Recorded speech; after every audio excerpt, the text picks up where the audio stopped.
my name is Ashley Scher, and I'm the founder and CEO of ShareLove.Fund.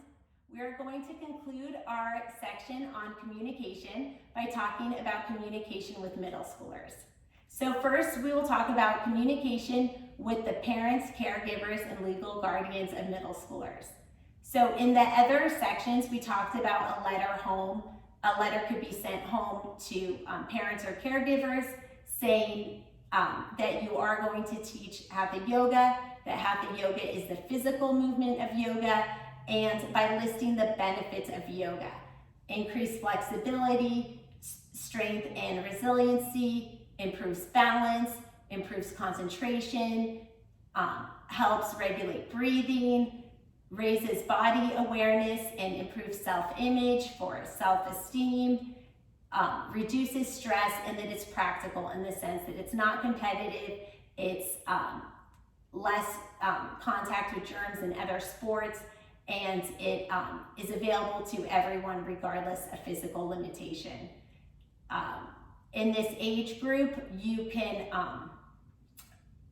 if you are going to communicate with parents in this way, you can ask parents to encourage their child to practice some of these things at home if you want, because in middle school, this is an age group where they do have homework, where children can have assignments. So if a child goes home and maybe is just doing some yoga without a letter, the parents might say, "What are you doing? Get off the floor."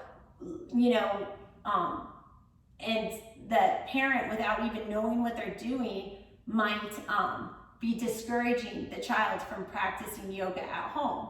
But if you send the letter and you say, "Hey, this is what we're learning in school, and you know your child might be doing this at home," then the parents won't discipline the child for maybe sort of, you know, standing oddly in chair pose or whatnot. So it just, by communicating with the parents, whether it's at back to school night or through a letter, or empowering the children to communicate with their parents, say, "Hey, your homework tonight is to let your parents know what pose you learned today," by empowering the children to communicate with their parents or communicating with their parents yourself. You are helping the children engage in these activities at home. Communication with developmental specialists. It is really important for children, especially special needs children, to have an integrated approach. Yoga is a very broad discipline, and it can be used to reinforce things that other developmental specialists are teaching. And so by communicating with other developmental specialists about the skills that they are working on with the child, this gives you an opportunity to work on those same skills, but in a different way. Sometimes as a physical education teacher, you might not see some of the other struggles a child has. Maybe they have difficulty with memory retrieval. So you can help develop memory retrieval skills in yoga by doing simple sequences. You know, teaching maybe a 3-pose sequence and then having the child teach it back to you. In a group setting, you could,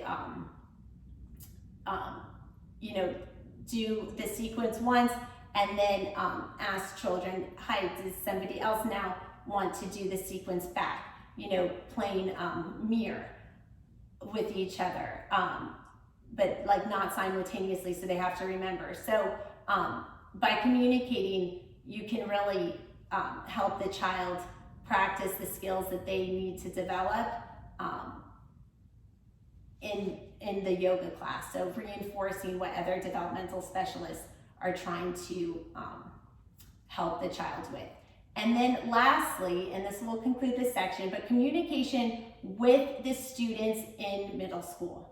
So middle school is a tough time, and students can be nasty and say mean things. It's important to remember that you are the teacher, special ed teacher, parent or caregiver, and you're in charge, and the truth can never be threatened. And when you remember that you are in charge, some of these comments you don't need to react to, and they can just fade away. So if a child says something rude, you can just take a breath, and then, if you want to redirect them, you could say something like, how we treat others is a reflection of ourselves and our own integrity. Is that what you really want to say to me? Basically trying to help the child internalize their behaviors and be responsible for their behaviors, and helping guide the child to come to their own conclusion of why sometimes it's better to not act impulsively and to respond from a place of compassion by being calm, not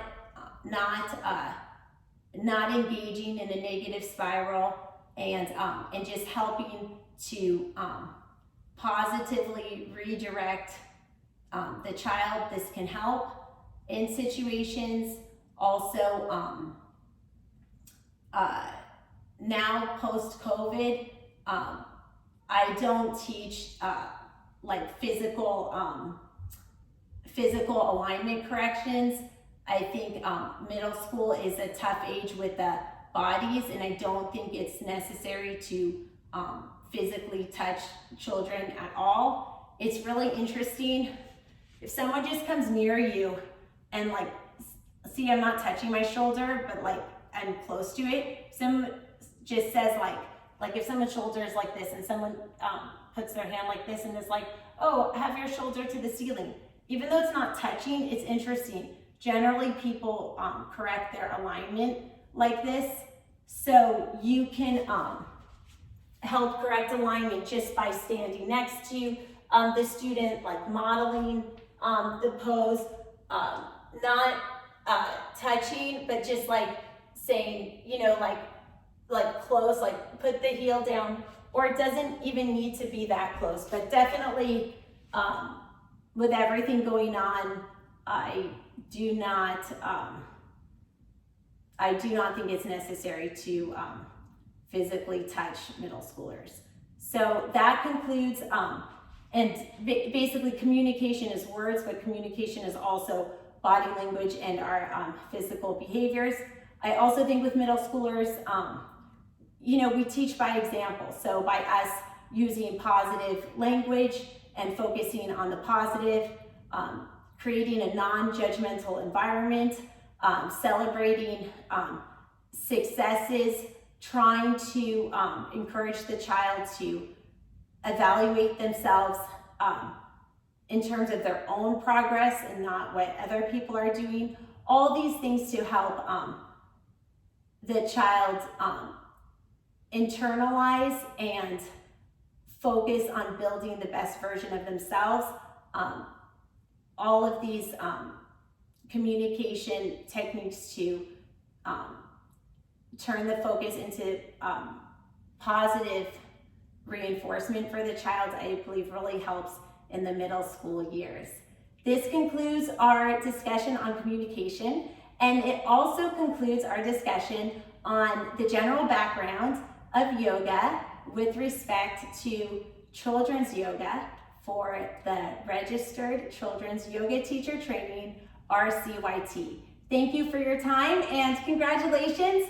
You finished the general background section, which counts for 12 hours of Yoga Alliance Registered Children's Yoga Teacher Training, the RCYT. You have completed the first 12 hours of it. It's a 95-hour course, but you did it. These 12 hours are done, and I hope you feel empowered and proud of yourself that you took the challenge to learn more and you did it. So well done. Congratulations. Namaste.